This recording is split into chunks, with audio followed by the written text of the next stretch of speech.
আসসালামু আলাইকুম প্রিয় দর্শক, সবাইকে স্বাগত জানাচ্ছি শাহজাদি মেহেদি নিবেদিত ইসলাম ও নারী অনুষ্ঠান powered by N Mohammad group, co sponsor by Bhaiya hotels. সাথে আছি আমি ফাহমিদা তৃষা। মাহে রমজানের এই মাসে আমরা 30 দিন সিয়াম সাধনার মাধ্যমে আল্লাহর সন্তুষ্টি লাভ করার জন্য আপ্রাণ চেষ্টা করে যাই। এই সময়টাতে যেহেতু দীর্ঘ একটা সময় আমরা পানাহার বর্জন করি, এই সময় যারা দীর্ঘমেয়াদী অসুস্থতায় ভোগেন তাদের নানা ধরনের শারীরিক সমস্যা দেখা দিতে পারে। আর তাই তো আজকে আমরা কথা বলবো রোজাদারদের চিকিৎসা সেবা এই বিষয় নিয়ে। কথা বলবার জন্য স্টুডিওতে আমাদের সাথে উপস্থিত আছেন রিফাত রহিম, সহকারী অধ্যাপক, গাইনি বিভাগ, মুগদা মেডিকেল কলেজ ও হাসপাতাল। আসসালামু আলাইকুম, কেমন আছেন? ওয়ালাইকুম আসসালাম, আলহামদুলিল্লাহ ভালো আছি।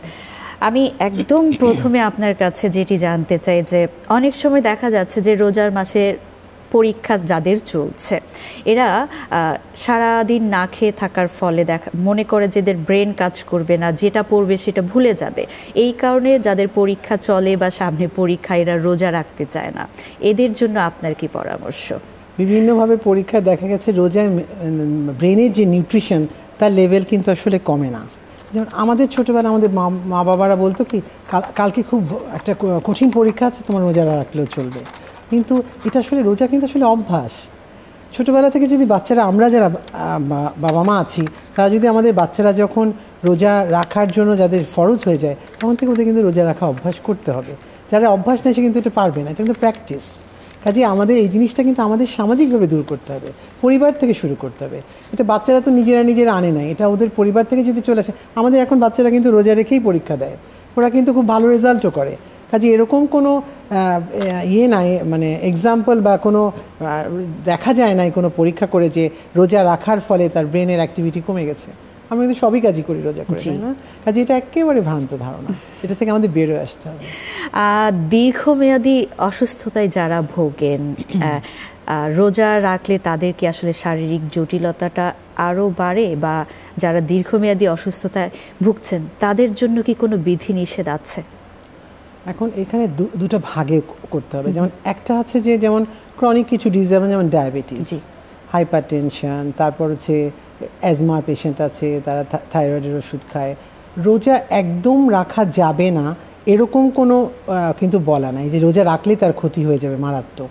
যদি সেরকম কোনো পরিস্থিতি হয় যে উনি রাখতেই পারছেন না, তাহলে তো উনি, ওনার জন্য তো আল্লাহ তাআলার বিধান আছে, উনি তাহলে ফিদা করবেন, উনি ওনার পরিবর্তে ফিদা করে দেবেন।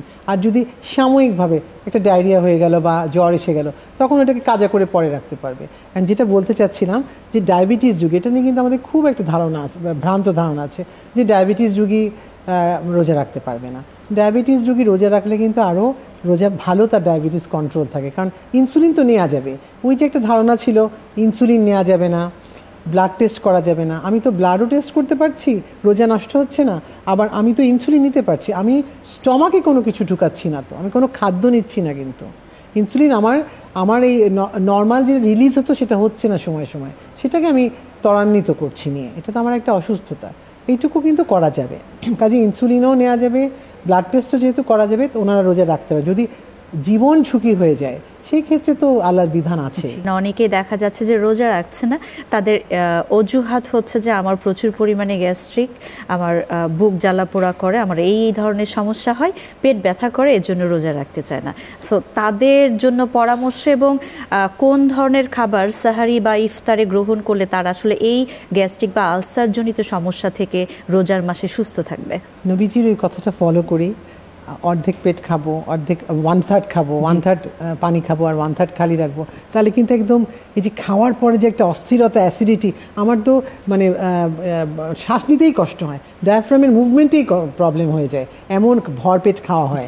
ওটা আমরা করবো না, 1 নাম্বার। এবং খাদ্য তালিকাতে পরিবর্তন করতে হবে। আমি যদি এখন সেই বুট ভাজা, মুড়ি, তারপরে পেঁয়াজু, বেগুনি, মানে সে জিলাপি সব কিছু খাই, সারাদিন পেটটা খালি ছিল, হঠাৎ করে এগুলো সব নিয়ে বসলাম, তাহলে কিন্তু আমার অ্যাসিডিটি হবেই। শরীরেও তো একটা নিয়ম, একটা ক্ষমতা আছে। তাহলে আমি যদি আমার খাদ্য তালিকাতে আমি যদি আসলে রোজাই রাখতে চাই, এটাকে যদি মানে আমি খাদ্য উৎসবে পরিণত করতে না চাই, রমজান মাসকে যদি আমি আমার সিয়াম সাধনা থেকে আল্লাহর সন্তুষ্টির জন্য করতে চাই, আল্লাহর ইবাদতের জন্য করতে চাই, খাদ্য উৎসবে পরিণত না করতে চাই, তাহলে কিন্তু আমরা রাখতে পারবো। যার এই সমস্যা আছে ঠিক আছে, এমন যদি তার সেরকম পরিস্থিতি হয়, অনেকের হয় ব্লিডিং হতে পারে, মানে পায়খানা রাস্তা দিয়ে রক্ত যাচ্ছে, বমি হচ্ছে অনেক বেশি, সেটা তো অন্য সিস্টেম, তার জন্য তো আল্লাহর আলাদা বিধান আছেই। জি আপা, কিন্তু এরা কিন্তু খাদ্যাভ্যাসে পরিবর্তন করে আরেকটা হচ্ছে একটু অ্যান্টিঅক্সিডেন্ট খেতে পারে, যেমন খুব বেশি একটা অ্যান্টাসিড খেতে পারে। আপা আপনার কাছে ফিরে আসছি, তার আগে যাচ্ছি একটা বিরতিতে। প্রিয় দর্শক, সময় হয়েছে শাহজাদি মেহেদি নিবেদিত ইসলাম ও নারী অনুষ্ঠান powered by N Mohammad group, co sponsor by Bhaiya hotels. ছোট্ট একটা বিরতিতে যাবার, ফিরে আসছি কিছুক্ষণের মধ্যেই, সাথেই থাকুন।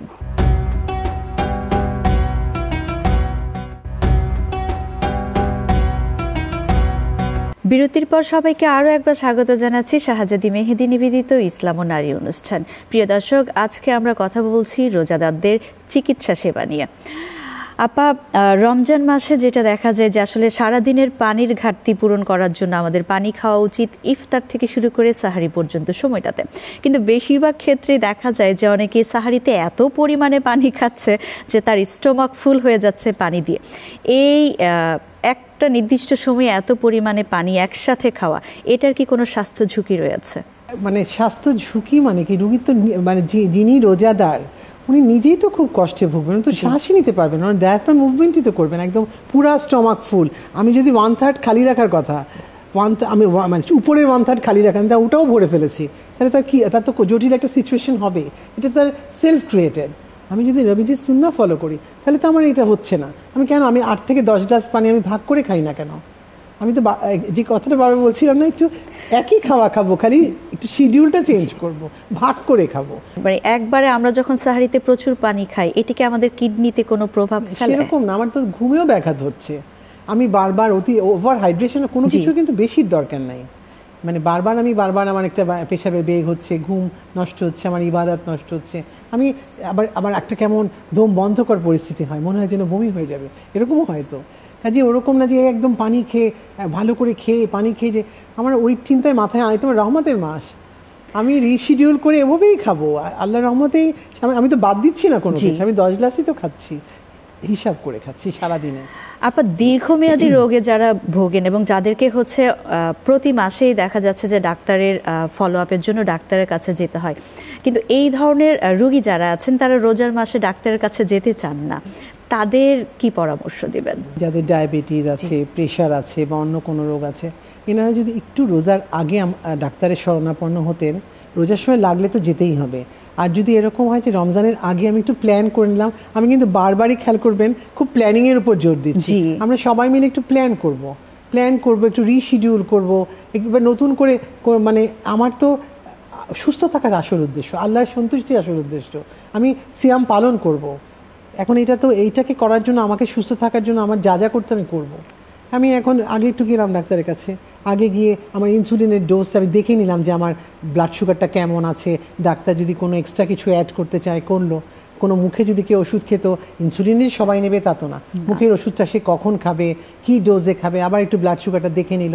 যিনি প্রেশারে ভুগছেন উনি প্রেশারটা যদি ডোজ অ্যাডজাস্ট করতে পারে, যে একটা হয়তো উনি খেতেন দুপুরবেলা, ওই দুপুরবেলার ওষুধটা কখন খাওয়া যাবে, এগুলো একটু আমার মনে রমজান আসার আগে যদি একবার, রমজানে যদি না যেতে চাই রমজান আসার আগেই যাই না, সুবিধা মতো যাই, গিয়ে পরীক্ষা নিরীক্ষা করে একটু, যে রমজান আমার রোজা রাখাই আমাদের মেইন উদ্দেশ্য, আল্লাহ সন্তুষ্টি, কাজে ওটা আগে করলে কিন্তু ভালো হয়। তাহলে রমজান মাসেও ওনাদের কষ্টও কম হয়, আর লাগলে তো যেতেই হবে। কিংবা অনেক ক্ষেত্রে কি আপনি এটা হতে পারে যে প্রথম কয়েকটা রোজা রাখার পরে যদি ওনাদের মনে হলো যে না ফিজিক্যালি ওনারা একটু প্রবলেম ফিল করছেন, তখন আবার যেতে পারেন। ডাক্তারের কাছে যাওয়ার ব্যাপারে তো কোনো বাধা নেই, কারণ আমি তো ব্লাড টেস্টও করতে পারছি, কাজে আমার তো পরীক্ষা নিরীক্ষাও করতে পারছি। ডাক্তারের কাছে গিয়ে আমি ইফতারে, দেখা যায় কি রমজান মাসে বেশিরভাগ ডাক্তারই ইফতারের আগে বসেন, কিছু এক গ্রুপ হয়তো ইফতারের পরে বসেন।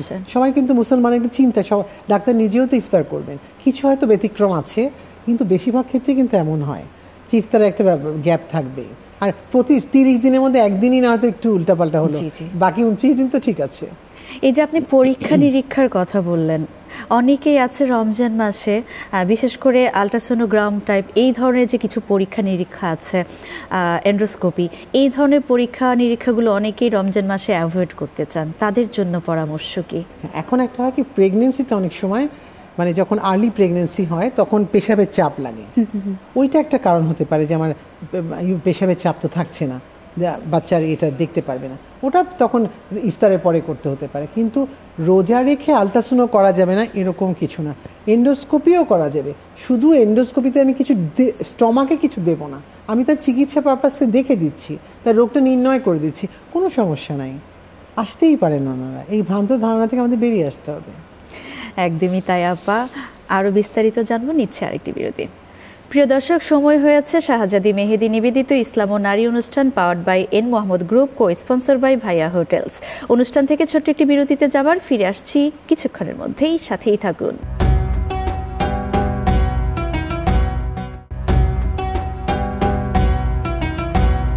বিরতির পর সবাইকে আরও একবার স্বাগত জানাচ্ছি শাহজাদি মেহেদি নিবেদিত ইসলাম ও নারী অনুষ্ঠানে। প্রিয় দর্শক, আজ আমরা কথা বলছি রোজাদারদের চিকিৎসা সেবা নিয়ে। আপা, অনেকগুলো বিষয় আপনি আমাদের সাথে ইতিমধ্যেই বলেছেন। রমজান মাসে যারা অসুস্থ আছে, বিভিন্ন ধরনের রোগী তো আছেন এবং বিভিন্ন রকমের মেডিসিন, ড্রপ, স্যালাইন আমাদের অনেককেই অনেক সময় গ্রহণ করতে হয়, এবং রমজান মাসে অনেকে আসলে এই ধরনের ওষুধগুলোকে এড়িয়ে যেতে চান, তাদের জন্য পরামর্শ। আইভি ইনফিউশন যেটা আমরা স্যালাইন দেই, সেটা কিন্তু শরীরে ইনফিউশন হিসেবে দেওয়া হচ্ছে, গ্লুকোজ আছে, এটা কিন্তু দেওয়া যাবে না। আচ্ছা, যদি ইমার্জেন্সি হয় সেই সময় তার জন্য রোজা, ওটা সে রোজা রাখলো না, বা যদি প্রয়োজন হয় রোজা বন্ধ বা ভেঙে ফেলার, জীবনের ঝুঁকি নিয়ে আল্লাহ তো কারোর উপর কোনো জুলুম করছেন না, সে পরে রেখে নেবে। যে সাময়িক অসুস্থতা কাজা করতে পারবে, আর যে দীর্ঘমেয়াদী সে ফিদিয়া করবে, তার তো আল্লাহ তাআলা সব বিধান তো রেখেছেন, জোর করে তো আল্লাহ কাউকে করছেন না। কিন্তু যে ড্রপের ব্যাপারটা, যেমন অনেক সময় আমাদের চোখে ড্রপ দিতে হয়, আমাদের কিছু গ্লুকোমা পেশেন্ট থাকে যাদের কিন্তু ঘন্টায় ঘন্টায় হিসাব করা চোখের জন্য ড্রপ দিতে হয়। এটা তো হয় কি ড্রপটা দেওয়ার কিছুক্ষণ পর না গলায় একটা তিতে ভাব চলে আসে, তো মানুষ মানে আমাদের রুগীরা মনে করে কি আমার তো রোজা ভেঙে গেছে, এটা কিন্তু পেটে যাচ্ছে না। তখন আমরা যদি কুলি করে ফেলি সাথে সাথে, তাহলে সে কিন্তু এই ড্রপটা মেনটেন, শুধু একটা ড্রপের জন্য তার রোজা ভাঙার বা নষ্ট করার, বাদ দেওয়ার কোনো কারণ নেই। সে কিন্তু ড্রপটা ব্যবহার করেই রোজাটা রাখতে পারবে, কুলি করে ফেলে দেবে, সাথে সাথে গুলি করে ফেলে দেবে, সে ড্রপটা দিতে পারবে, কিন্তু এটা তার স্বাস্থ্য ঝুঁকি। অনেকেই অসুস্থ কিন্তু রোজা রাখার মতো শারীরিক সুস্থতা আছে, কিন্তু তাদেরকে হচ্ছে ইনজেকশন দিতে হয়, যে সেক্ষেত্রে আইবি এবং আইএম, মানে ইনজেকশনটা কি দিতে পারবে? ইনসুলিন নিচ্ছে তো, মানে যেটা হচ্ছে আইএম, হ্যাঁ ইনসুলিন সাবকিউটেনিয়াস নেওয়া হয়, ইনসুলিন তো নেওয়া যাচ্ছে, আমার ডাইরেক্ট স্টমাকে তো যাচ্ছে না, ইনসুলিন নিয়ে তো এটা আমার জরুরি একটা জিনিস। আর জীবন ঝুঁকিপূর্ণ যে কেমোথেরাপি পাচ্ছে ক্যান্সারের রোগী, তার জন্য তো রোজা আল্লাহ তাআলা শিথিল করেছেন, সে তো ফিদিয়া করতে পারবে, মাফ না, কিন্তু সে তো ফিদিয়া করবে তার রোজার জন্য, সে তো ইচ্ছা করে করছে না। অনেক জটিল রোগ আছে না, অপারেশন হতে পারে না, শুধু প্রেগনেন্সি ছাড়াও তো কত রকম অপারেশন হয়, প্রেগনেন্সিতে এমনি ওই সময়টুকুই তার কাজা করা হচ্ছে, কিন্তু কত জটিল অপারেশন হতে পারে না। অনেক সময় মেয়েদের, মহিলা রোগী দিয়েই বলি, মেয়েটা সুস্থ ছিল, হঠাৎ করে তার টিউবে বাচ্চা চলে এসে, টিউব একটোপিক, রাপচার একটোপিক বলে, মেয়েটা একদম হঠাৎ করে তার জীবন ঝুঁকিপূর্ণ হয়ে গেল, তার পক্ষে তো এখন আর রোজা রাখা সম্ভব হচ্ছে না, সে তখন রাখবে না, দরকার হলে আরও কিছুদিন না রাখলে দীর্ঘমেয়াদী ওই পুরোটা সময় যদি সে না রাখতে পারে, সে ফিদিয়া করবে বা কাজাও করতে পারে। তো অনেককে আমরা দেখি যে কথায় কথায় বলে আমি রোজা রাখতে পারি না, রোজা রাখলে আমি খুব অসুস্থ বোধ করি, আমার এই সমস্যা। এটি কি আসলে মানসিক কোনো সমস্যা নাকি শারীরিক কোনো সমস্যা আদৌ হয়ে থাকে? শারীরিক সমস্যা হলে তো তার সিমটম হবে, তার যে বিভিন্ন ইনভেস্টিগেশনে প্রমাণিত হবে।